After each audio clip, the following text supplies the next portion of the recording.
नमस्कार दोस्तों, मैं अनिल गौतम आपका इस चैनल में स्वागत करता हूं।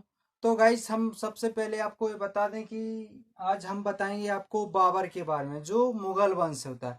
मुगल वंशों ने इंडिया पर यानी भारत पर लगभग 300 वर्ष तक शासन किया, जो शासन करते रहे 300 सालों तक। तो उनका जो क्रमबद्ध कौन से शासक रहे उनके बारे में डिस्कशन करें। तो गाइस, जो भी हमारा वीडियो पहली बार देख रहा हो तो सबसे पहले सब्सक्राइब कर लें और बेल आइकन दबा दें ताकि आपको नोटिफिकेशन मिल जाए। जैसे भी हम लाइव या वीडियो डालूंगा तो आपको पहले इन्फॉर्मेशन मिल जाएगी। तो गाइस, लाइक कर दीजिए और शेयर कर दीजिए। तो गाइस, हम बताएंगे आपको आज मुगल वंश, मुगल के बारे में, मुगल समाज के बारे में, मुगल समाज के बारे में, मुगल समाज के बारे में। मुगल समाज की स्थापना किसने की थी और सबसे पहला कौन सा शासक रहा और कहाँ से था, एक कौन से यानी कहाँ से रियासत से संबंधित है। तो हम सबसे पहले बताएंगे जो इसका संस्थापक हुआ बाबर। आज हम बाबर के बारे में फुल डिटेल्स में बताएंगे कि बाबर क्या था, बाबर कौन था, बाबर ने कितनी युद्ध नीतियां लड़ी, तो उनके बारे में डिस्कशन करेंगे। तो बाबर, सबसे पहले क्वेश्चन आता है कि मुगल समाज की स्थापना किसने की। मुगल समाज की स्थापना किसने की, किसने की थी। मुगल समाज की स्थापना बाबर ने की थी, बाबर ने की थी। किसने की थी? मुगल समाज की स्थापना बाबर ने की थी। इसका वास्तविक नाम क्या था? जहरुद्दीन खान, जहरुद्दीन बाबर खान। इसका वास्तविक नाम था जहरुद्दीन बाबर खान, नाम था इसका। इसके पिता का नाम, इसके बारे में डिटेल्स में बात कर रहे हैं हम। इसके पिता का नाम बाबर के, बाबर के पिता का नाम उमर शेख मिर्जा, उमर शेख मिर्जा। किसी किताब में गाइस मिर्जा उमर शेख लिखा रहता है, उमर शेख मिर्जा लिखा रहता है, तो उससे कोई डाउट नहीं होना है, हमारा नाम इससे रहता है। इसकी माता का नाम, बाबर की माता का नाम, बाबर की माता का नाम कुतलुग निगाह खां, निगार खान था। तो इसकी माता का नाम कुतलुग निगार खान था। अपने बाबा की, वो अपने पिता की ओर यानी तैमूर लंग के वंशज से 5वां वंशज था और माता की ओर से चंगेज खां का 14वां वंशज था। तो गाइस, ये दोबारा याद करना है। इसकी दादी का नाम, जो बहुत ही अति महत्वपूर्ण है इस बाबर के शासन में, बहुत ही महत्वपूर्ण योगदान दिया इसने। तो बाबर की दादी का नाम है, अर्थात उमर शेख मिर्जा की माता का नाम, दादी का नाम, इसकी दादी का नाम था एहसान, एहसान, एहसान यानी एहसान दौलत बेग था, एहसान दौलत बेगम था। बेगम, बेग कहीं बेग लिखा रहता है, बेगम लिखा रहता है, एक ही बात है, बेगम। तो गाइस, क्या है कि कहीं पर एहसान लिखा होता है, कहीं पर एहसान, तो कुछ नहीं, डाउट नहीं होना है। इसका नाम एहसान दौलत बेगम खान था, इनकी दादी का नाम। जो इनकी दादी का नाम, जो इनकी, जो 1494 में बाबर बाबर गद्दी पर बैठता है, कौन? दिल्ली सल्तनत को हरा करके, तब इन 1494 में गद्दी पे बैठता है, दिल्ली सल्तनत को 26 में हराता है। तो सबसे पहले वो बाबर के जन्म कब हुआ था? क्वेश्चन कैसे, नोट्स जरूर सीखा करें। बाबर का जन्म 14 फरवरी का कहा जाता है कि इसका जन्म वैलेंटाइन डे के दिन हुआ था, कहा नहीं जाता, इसका हुआ था 14 फरवरी 1483 में हुआ था, ईस्वी में। कहाँ पर? अफगाना में हुआ था, अफगाना में हुआ था। तो गाइस, ये अफगाना क्या है? अफगाना एक मध्य एशिया का जो भाग है, मध्य एशिया का भाग है। कब सबसे ज्यादा आक्रमण मध्य एशिया में हुए, जहां रूस चले जाओ, अफगान चले जाओ, यहाँ तुर्की साइड, वहां पर सबसे ज्यादा आक्रमण हुए हैं। तो अफगान का जैसी रियासत का इसका जो पिता था, बड़ी यानी वहां का शासक था, तो बड़े खासे पैसे यानी खाते पीतेदार बाबर, जो चांदी की चम्मच से पानी पीने वाला था। इसके इसके जीवन में अच्छी जिंदगी जी रहा था, फिर इसके जीवन में अचानक एक लहर सी आती है। तो क्या हुआ कि जब इसके जो चाचा थे, अमर इसके अमर मिर्जा शेख थे जो अहमद मिर्जा शेख थे। तो वो सो इनका इनका उनका आक्रमण होता रहता था, यानी लड़ते रहते। तो जहां पर भाईचारा हो तो वहां पर लड़ाई तो लाजमी है, यानी लड़ाई तो होती रहती है। तब ये जो इनके मृत्यु के बाद यानी 1494 में उमर शेख राजा की मृत्यु हो जाती है। फिर बाबर बाबर है तो एहसान दौलत की बेगम तो उनकी दादी थी, तो उनके यानी दिल में बड़ी हरास हो जाती है। जिसका बड़ा पुत्र मर जाए तो उसकी दादी को तो बड़ा ही कष्ट होता है, माता को बड़ा कष्ट होता है। तो फिर इसने दादी ने बाबर का साथ दिया। बाबर 1498 में बाबर फिर बाबर के पास कुछ वो नहीं बचा था कि कोई भी रास्ता अब नहीं बचा था बाबर के पास कि वो क्या करे। तो बाबर के पास केवल एक ही राजा था जो परंपराओं से चला आ रहा है कि उत्तराधिकारी कौन बनता है तो बड़ा पुत्र बनता है। तो इसका बड़ा पुत्र था बाबर। इसका बाबर उमर शेख मिर्जा का पुत्र था बाबर। तो बाबर 1494 में अफगान की गद्दी पर बैठ गया। मैं दादी के सहयोग से बाबर 1494 में अपनी अपनी दादी जो एहसान दौलत बेगम थी, दादी के सहयोग से दादी के सहयोग से सहयोग से अफगान की गद्दी पर बैठ गया। तो अफगान की गद्दी पर बैठ गया।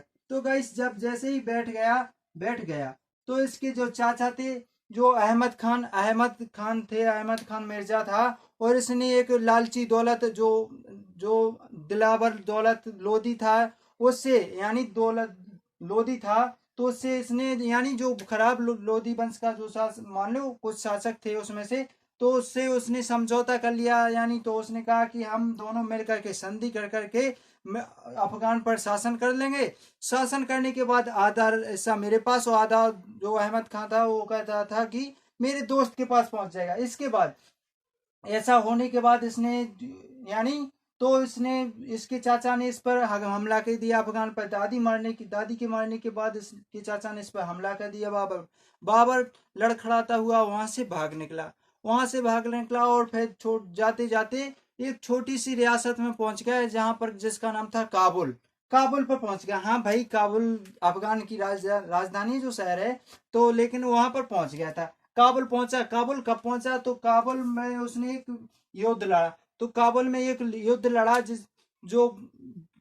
पर विजय पाली थी। तो कब लड़ा था उसने तो बाबर ने काबुल पर विजय कब पाई थी। बाबर ने काबुल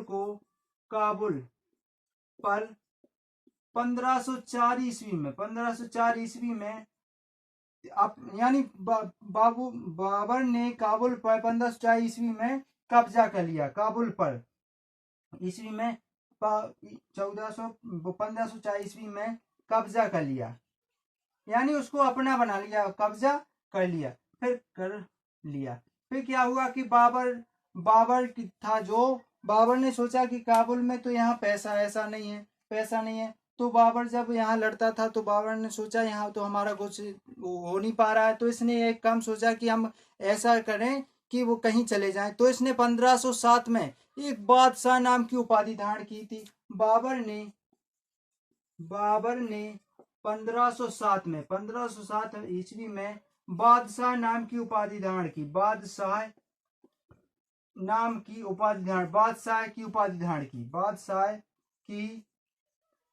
उपाधि धारण की। तो गाइस क्या है कि ये बादशाह नाम शब्द है जो वास्तव में तो पादशाह नाम से बना है। किससे नाम बना है? पादशाह नाम से। तो गाइस हम ऊपर के जो मिटा देते हैं गाइस, और आप बिल्कुल बेसिक तरीके से सीख जाएगी। आज बाबर के कोई सा भी क्वेश्चन आपके क्वेश्चन में आएगा, पेपर में आएगा, एग्जाम में आएगा, तो आप बिल्कुल बेसिक तरीके से आप टिक डाल के आओगे। आप देखते ही आप उसका आंसर कर दोगे। तो बाबर का जो बादशाह नाम की उपाधि धारण कब की थी? उसने 1507 में 1507 ईस्वी में बादशाह नाम की उपाधि धारण की थी। लेकिन वास्तव में ये कौन सी संधि थी, कौन सी उपाधि थी? पादशाह नाम की संधि उपाधि थी जो पादशाह शब्द से मिलकर बनी है, यानी पादशाह थी वास्तव में। पादशाह यानी जो पादशाह शब्द है जो जी कहते कहते जैसे उसने फिर बाद में बोलचाल की भाषा में बादशाह में बदल गया, कन्वर्ट हो गया बादशाह में। तो जैसे अपन कहते हैं कि रेफ्रिजरेटर का नाम क्या होता है, फ्रिज का नाम क्या होता है, रेफ्रिजरेटर। धीरे धीरे कहते कहते फ्रिज पे आ गए। तो ऐसे ही बादशाह बादशाह ना कर गए, बादशाह कहने लगे। तो बादशाह की उसने बादशाह है गाइस, बादशाह की बादशाह।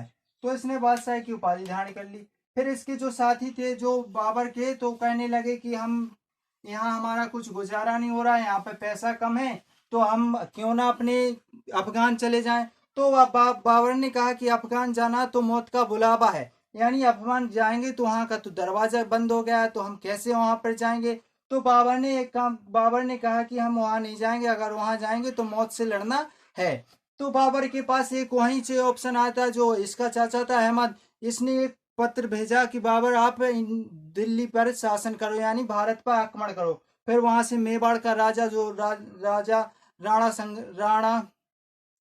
सांगा था, जो संग्राम सिंह बोला जाता है, तो उसने भी एक पत्र लिखा कि आप दिल्ली पर शासन करो। इन दोनों ने मिलकर के कहा कि ये दिल्ली पर शासन करेंगे। इनका मतलब ये था राणा सांगा का और अहमद खां का कि जे दिल्ली पर शासन करेंगे तो फिर हम इसको इसके हरा करके इसको भगा देंगे और हम अपना शासन करेंगे। तब वहां पर इब्राहिम लोदी दिल्ली का शासक था। तो क्या हुआ कि इसने जो क्या है कि इसने सोचा कि हम उनकी जो पत्र भेजे गए थे उनके द्वारा हम दिल्ली चले जाएं। तो ये यानी 1526 में दिल्ली जाता है। 1526 में आक्रमण करता है, किस पर करता है, इब्राहिम लोदी पर, दिल्ली सल्तनत पर। जो दो लोदी वंश था, जो दिल्ली सल्तनत का अंतिम वंश था लोदी वंश, उस पर शासन करता है। बाबर के पास दो निशानेबाज थे, दो निशानेबाज बहुत अच्छे अति महत्वपूर्ण है। उनका नाम था मुस्तफा मुस्तफा रूनी मुस्तफा रूसी, और मुस्तफा रूनी बोलते हैं उसको, मुस्तफा रूनी। और एक नाम था उसका अहमद अली। ये दोनों बड़े निशानेबाज थे, जिसने पानीपत के युद्ध में बड़ा ही योगदान दिया। तो बाबर ने क्वेश्चन बनता है कि बाबर ने 21 अप्रैल अप्रैल 1526 को पानीपत का युद्ध लड़ा पानीपत का युद्ध लड़ा। तो क्या हुआ गाइस, इसने युद्ध लड़ा। इसमें इसने अपनी सबसे पहले किस नीति का उपयोग किया जी गाइस, बहुत अति महत्वपूर्ण है, यूपीएससी के क्वेश्चन में पूछा गया। तो तुलगमान नाम की नीति का उपयोग किया बाबर ने इस युद्ध में, यानी किस युद्ध में, पानीपत के। बाबर ने इस युद्ध यानी पानीपत के युद्ध, इस युद्ध में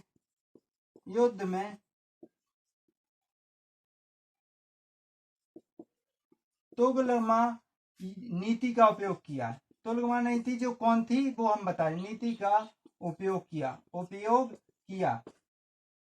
किया। तो गाइस इसने इसका नीति का उपयोग किया, जिसमें ये नीति क्या थी इसके बारे में हम डिस्कशन करेंगे, अभी बता रहे हैं। तो गाइस तो इस बाबा ने 1526 में राणा का स्वीकार कर लिया पत्र और यहाँ पर आ गए। तब वहां पर दिल्ली का शासक इब्राहिम लोदी हुआ। इब्राहिम लोदी को उसने हरा करके जो तुलगमा नाम की नीति को अपनाया, और निशानेबाजों ने दोनों ने अच्छे तरीके से। तो इन निशानेबाजों का नाम बताइएगा। इस क्वेश्चन आता है कि बाबर के पास कौन से दो निशानेबाज थे। तो बाबर के पास दो निशानेबाज, दो बहुत मोस्ट है जी निशानेबाज अहमद खान, जो मुस्तफा रूनी, इनका नाम था मुस्तफा रूसी या रूनी बोलते हैं इनको, मुस्तफा रूसी या रूनी के नाम से। एक का नाम था उस्ताद अली रूसी और दूसरे का नाम था उस्ताद अली। तो ये थे अली थे के पास निशानेबाज दो थे। तो इनने तुलगमा नाम की नीति का उपयोग किया। तो तुलगमा नाम की नीति का उपयोग हम बता रहे हैं, तो पानीपत की युद्ध कैसे करते थे तो उसके बारे में डिस्कशन कर रहे हैं हम कि तुलगमा नाम की जो नीति थी वो क्या थी। तो गाइस ये तुगलमा नाम की नीति थी, जो तुलगमा नाम की नीति थी, इसके बारे में हम डिस्कशन कर रहे हैं। तो गाइस क्या करते थे जो बाबर के पास, तो बाबर अपनी सेना को कुछ टुकड़ियों में बांट देता था। तो बाबर ने अपनी इसकी सेना है, मेन सेना, इसको दो भागों में डिवाइड कर दिया। तो ये क्या काम करते थे, जो तोप थी जिसे नार बोलते हैं, तो उसे गाड़ी पर रख करके उसकी नार का मुंह इसकी ओर कर यहाँ पर यहाँ से रख दिया, इसकी ओर नार का मुंह कर दिया और गाइस यहाँ पर रास्ता छोड़ दिया। जो रास्ता बचा यहाँ पर रास्ता था, तो यहाँ पर तो इनने खाई खुदवा दी थी अच्छी, और यह इस खाई को ऐसा खुदवा दिया था कि इसमें कोई गिर जाए तो निकलने में मुश्किल पड़ जाए, और इन निशानेबाज को यहाँ पर लगवा दिया था। तो क्या काम किया कि जो नीति थी, तो कोई भी यहाँ से जाता था तो ये चारों ओर से घेर लेते थे, यानी जैसे कि महाभारत में कहा जाता है चक्रव्यूह, तो इसको घेर लेते थे। इसी नीति को हम तुलगमा नाम की नीति कहते हैं। तो पानीपत का युद्ध शुरू होता है। तो गाइस इसमें सबसे पहले उस्ताद अली ने, इसमें वो उस्ताद मुस्तफा और उस्ताद अली ने इसमें क्या किया, वो कर बहुत अति महत्वपूर्ण बोलिया। तो मुस्ताब ये दोनों एक और एक गाइस हम बता रहे हैं आपको लेकर के। ये है बाबर की यहाँ पर सेना है, तो यहाँ पर इसने तोप लगा दी अपने, यहाँ से तोप लगा दी गाड़ी कर रख करके, यहाँ पर इसने अपने दोनों सेनाओं को बैठा दिया और यहाँ पर खाई खुदवा दी। तो गाइस यहाँ पर जाता है, यहाँ पर से इब्राहिम लोधी जाता है, इब्राहिम लोधी जाता है तो यहाँ पर पहुंचता है। जैसे ही पहुंचता है तो आधे दिन तक लड़ता है, फिर इसकी सेना पीछे खिसकने लगती है। तो इब्राहिम लोधी सोचता है कि इनकी सेना तो आने लगी है, हम जीतने वाले हैं, तो ये बड़ी खुश होता है और धीरे धीरे जाता है। तो यहाँ के जो गेट, जो यहाँ पर जिसकी सेना लगी थी बाबर की, तो यहाँ पर बाबर ने चारों ओर से घेर लिया और तोपों से चला दिए। इसमें क्या हुआ कि इसने चला दी तो सारी सेनाएं मर गई और इब्राहिम लोधी को भी इसने मार दिया। तब दिल्ली सल्तनत का समाप्त कर दिया, इसने समाप्त कर दिया, और दिल्ली सल्तनत को समाप्त करके वो अपनी गद्दी पर बैठ गया, मुगल वंश की स्थापना कर दी। फिर गाइस क्या हुआ कि जब इसके मरने के बाद, बाबर की मरने के बाद 1527 में खानवा का युद्ध लड़ता है। 1527 में खानवा का युद्ध लड़ता है गाइस। खानवा का युद्ध 1527 में बाबर और राणा सांगा के बीच होता है। किसके बीच? राणा सांगा, यहाँ मेवाड़ का जो राजा था राणा सांगा, तो राणा सांगा था। जो नेक्स्ट क्वेश्चन बनता है कि 1500 खानवा का युद्ध, खानवा का युद्ध 1527 ईस्वी में राणा सांगा और बाबर के मध्य हुआ, और बाबर के मध्य हुआ। तो गाइस क्या है कि यहाँ पर राणा सांगा गम नहीं खाता कि हम मेवाड़ के बड़े प्रतापी राजा थे, जो चित्तौड़गढ़ की राजधानी है मेवाड़, तो वहां पर चित्तौड़गढ़ है, तो वहां पर बड़े प्रतापी राजा राणा सांगा जैसे महाराणा प्रताप, ऐसे महाराणा प्रताप, इसके बाद मेवाड़ के बहुत से राजा हुए जो अति रतन सिंह थे जो अलाउद्दीन खिलजी के समय थे, तो ऐसे बड़े प्रतापी राजा हुए। तो राणा सांगा ने इससे युद्ध किया, लोहा लिया। युद्ध करने के बाद इसने वही नीति इसने उसमें अपनाई जो राणा। ये क्वेश्चन बनता है कि सबसे पहले तुगलमा नाम की नीति का उपयोग बाबर ने किस युद्ध में किया, तो पानीपत के युद्ध में। एक क्वेश्चन और आता है कि सबसे पहले इसने तोप खानों का उपयोग यानी बारूद का उपयोग किसमें किया बाबर ने, तो पानीपत के युद्ध में आता है। पानीपत कहाँ है? हमारा हरियाणा में, जिसे कुरुक्षेत्र के नाम से जाना जाता है। तो गाइस इसने 1527 में बाबर ने राणा सांगा के साथ युद्ध किया और बाबर ने राणा सांगा को पराजित कर दिया। फिर गाइस इसके बाद क्या आता है कि खानवा का युद्ध के बाद घाघरे का युद्ध आता है, जो घाघरा को पातशाह नाम की उपाधि धारण कर बाबर ने प्रथम अभियान 1 मिनट गाइस, क्या है इसमें तो कुछ और नोट निशानेबाज चंद। हाँ, इसके बाद खानवा का युद्ध के बाद यह युद्ध राणा सांगा के मध्य हुआ था।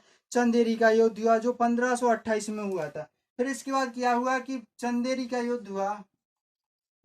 चंदेरी का युद्ध 1528 में हुआ। 1528 ईस्वी में किसके बीच? मेदिनी राय और मेदिनी राय और बाबर के बीच हुआ। 1528 में मेदिनी राय और बाबर के मध्य हुआ, और बाबर के मध्य हुआ।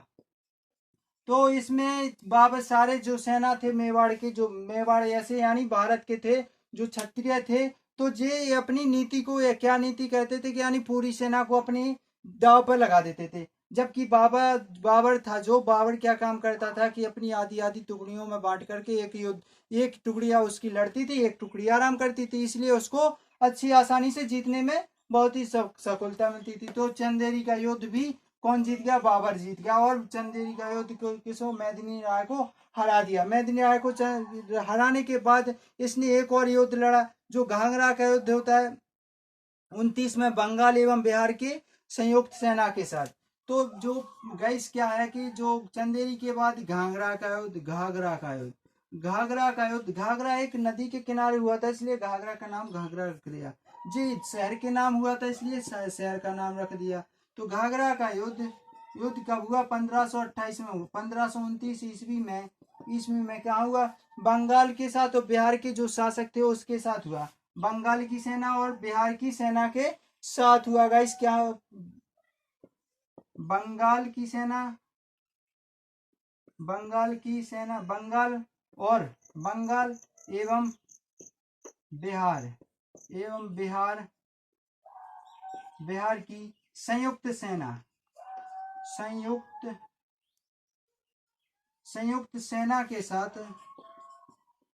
के साथ बाबर का युद्ध हुआ। तो क्या हुआ गाइस कि बाबर का युद्ध हुआ। इसके युद्ध होने के इसमें जो क्या था, शासक था बंगाल का, जब बंगाल का शासक था नुसरत खां। कौन था बंगाल का शासक जब बाबर ने आक्रमण किया? नुसरत खां था। बंगाल का शासक कौन था इसके बारे में हम बता रहे हैं। बंगाल का शासक नुसरत खां। तो नुसरत खां था बंगाल का शासक। तो इसने इस युद्ध में भी इसको पराजित, तीन दोनों सेनाओं को हरा दिया और बाबर जीत गया। तो गाइस इसकी ट्रिक भी बनती है, पानी पी यानी पान खा। एक ट्रिक बनती है कि पान खा यानी पानीपत के युद्ध, खानवा का युद्ध। फिर पान खा चल घर, पान खा के चल घर। तो गाइस क्या हुआ कि पानीपत का युद्ध 1526, 1527 घाघरा का युद्ध साइलेंट है। चंदेरी का युद्ध कब हुआ? 1529 में, सॉरी 26, 27, 28, 29 में घाघरा का युद्ध। तो ये गाइस बहुत मोस्ट है। ये बाबर के बीच हुआ, इब्राहिम लोदी के बीच हुआ। खानवा के युद्ध राणा सांगा और बाबर के बीच हुआ। चंदेरी का युद्ध क्या मेदिनी राय के बीच और बाबर के बीच हुआ। घाघरे का युद्ध कहाँ? बंगाल की सेना, संयुक्त सेना और बंगाल और बिहार की संयुक्त सेना के साथ 1529 में यह युद्ध हुआ।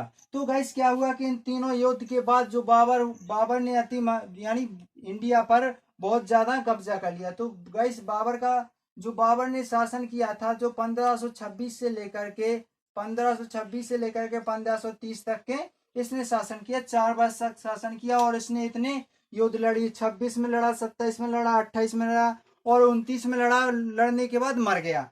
पान खा के चलकर मर गया, घर जाकर मर गया। पान खा के घर चला घर। ऐसे क्वेश्चन कोई ट्रिक बनती है गाइस, तो वो मुझे याद नहीं आ रही, लेकिन आपको एक याद रखना है कि पानीपत का युद्ध, खानवा का युद्ध, चंदेरी का युद्ध, घाघरे का युद्ध। तो पान खा के चल घर, ये तो ट्रिक आपकी बिल्कुल सही है कि पानीपत का युद्ध, खानवा का युद्ध, चंदेरी का युद्ध, घाघरा का युद्ध। तो गाइस ये आप ट्रिक अति महत्वपूर्ण है, इसको याद कर लीजिए। बाबरनामा एक इसने अपनी एक का क्या किया था कि इसने अपनी एक आत्मकथा लिखी थी। जिसका नाम है बाबरनामा। बाबरनामा आत्मकथा बाबर ने अपनी स्वयं लिखी थी। किस भाषा में लिखी थी? तुर्की भाषा में लिखी थी। बाबर ने अपनी आत्मकथा किस भाषा में लिखी थी? क्वेश्चन आता है। तो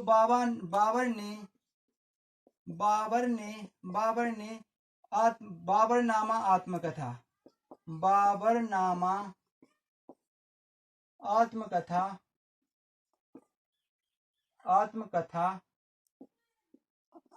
तुर्की भाषा में लिखी थी। किस भाषा में? तुर्की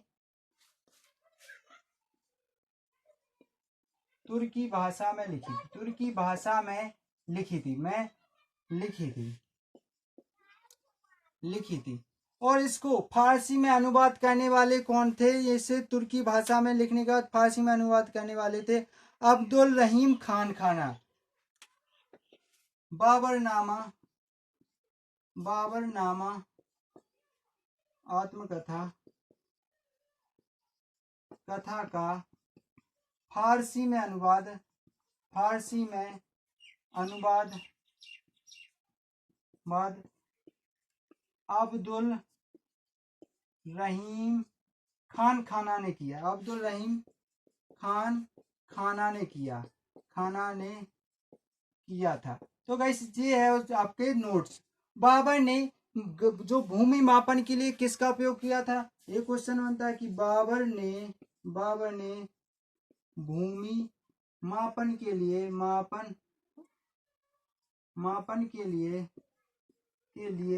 किसका उपयोग, तो किसका गज ए बाबरी के नाम किसका उपयोग किया? गज ए बाबरी का उपयोग किया, गज ए बाबरी का उपयोग किया के लिए गज ए बाबरी का उपयोग किया। तो गाइस इसके बड़े पुत्र का नाम क्या था? इसके 4 पुत्र हुए, बाबर के 4 पुत्र हुए, हुमायूं, कमरान, ऐसे कुछ पुत्र हुए। तो हम कल आपको डिस्कशन में बताएंगे। एक और क्वेश्चन है कि बाबर के बड़े पुत्र का नाम हुमायूं था। तो गाइस ये आपके नोट्स है आज के बाबर के बारे में डिस्कशन करके हमने बताया। तो गाइस चैनल अच्छा लगा हो तो सब्सक्राइब कर, वो लाइक कर दें, शेयर कर दें। जो भी चैनल को पहली बार देख रहा हो, तो इस वीडियो को पहली बार देख रहा हो तो उसे सब्सक्राइब कर लें ताकि आपको नोटिफिकेशन मिल जाए। तो गाइस हम आपको लिए नोट्स, जीके के नोट्स के तरीके से हम आपको बता रहे हैं। तो गाइस ये नोट्स अति महत्वपूर्ण है, जो एसएससी, सीजीएल, एसआई वगैरह में अति महत्वपूर्ण है। आपका क्वेश्चन कोई करंट यानी हिस्ट्री से कोई बाहर नहीं जाएगा। आपका जितने भी हम इसके बाद पॉलिटी लेके आएंगे, इसके बाद ज्योग्राफी लेके आएंगे, यानी आपके सारे साइंस भी लेकर के आएंगे, तो आपके सारे क्वेश्चन बिल्कुल क्लियर हो जाएं। तो गाइस चैनल को सब्सक्राइब कर दें और लाइक कर दें। इसकी जो पीडीएफ है आपको मेरे व्हाट्सएप नंबर पर मिल जाएगी, जो डिस्कशन बॉक्स में दिया है, टेलीग्राम नंबर भी दिया है। तो गाइस सबसे पहले आप ये लिख करके बताएं कि आप लोग कहाँ कहाँ से हैं, कमेंट बॉक्स में लिख करके बताएं ताकि मुझे भी पता चले कि गौतम परिवार में कितने सदस्य जुड़े हुए हैं। तो गाइस सबसे रिक्वेस्ट है कि गाइस जरूर लिखें। कोई भी क्वेश्चन हो तो डाउट हो तो कमेंट बॉक्स में लिख करके जरूर बताएगा। कोई भी क्वेश्चन आपको अगर पूछना हो तो कमेंट बॉक्स में लिख करके पूछा करें, हम आपको बिल्कुल क्लियर तरीके से आपको बता देंगे। तो गाइस जय हिंद के दोस्तों, गाइस चैनल को सब्सक्राइब जरूर करें। जय हिंद दोस्तों।